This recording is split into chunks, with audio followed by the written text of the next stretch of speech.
Здравствуйте, уважаемые коллеги! Меня зовут Ольга Бортникова. Я являюсь главным библиотекарем отдела литературы на иностранных языках Национальной библиотеки Удмуртской Республики. И хотела бы вам рассказать о работе лингвистического клуба «Глобус», который был создан в 2019 году при отделе литературы на иностранных языках Национальной библиотеки Удмуртской Республики. Итак, лингвоклуб «Глобус» существует с 2019 года, и на данный момент клуб работает в таких направлениях, как «Путешествуем по миру» и «Английский для путешествий». Заседания клуба проходят 2 раза в месяц, и ориентированы они на молодых людей и взрослых. Все, кто считает путешествия своей страстью, а также люди, которые не имеют возможности путешествовать, но очень хотят познакомиться с культурными реалиями и традициями разных стран, приходят к нам с удовольствием.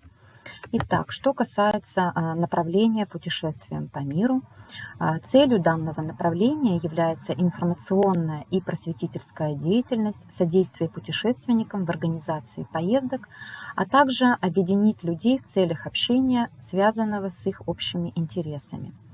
На встречах путешественники делятся своими впечатлениями о поездках в разные города и страны, дают практические советы по организации поездок и отвечают на вопросы участников клуба.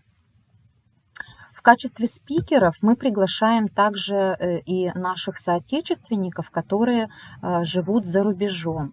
В 2020 году у нас в гостях была всеми любимая народная артистка Удмуртской Республики Надежда Уткина. Пока не так часто, как хотелось бы, у нас проходят встречи с иностранцами, приехавшими в наш город или проживающими здесь. У нас в гостях были студентки Удмуртского государственного университета.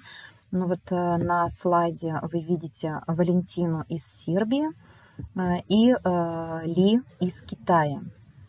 На этих встречах участники могут убить 2 зайцев, то есть узнать интересные факты о стране гостя, а также пообщаться на иностранном языке. Были у нас в планах встречи и с гостями из Франции, из Италии, но, к сожалению, пандемия внесла свои коррективы. Заседания клуба проходят очень увлекательно, но иначе, я думаю, быть и не может, так как путешествия, пусть даже виртуальные, это всегда интересно и познавательно. Но мы и не забываем о фонде библиотеки. Как правило, к встречам готовим подборку литературы по теме.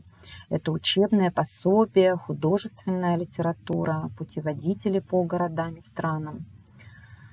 Занятия английский для путешествий ориентированы на привитие интереса к иностранному языку в атмосфере приятного дружеского общения, а также на повышение уровня владения английским языком.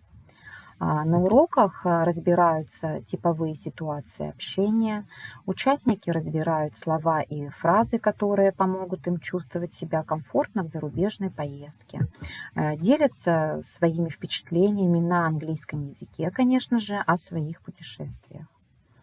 И с февраля текущего года лингвоклуб «Глобус» участвует в международном проекте «Посткроссинг».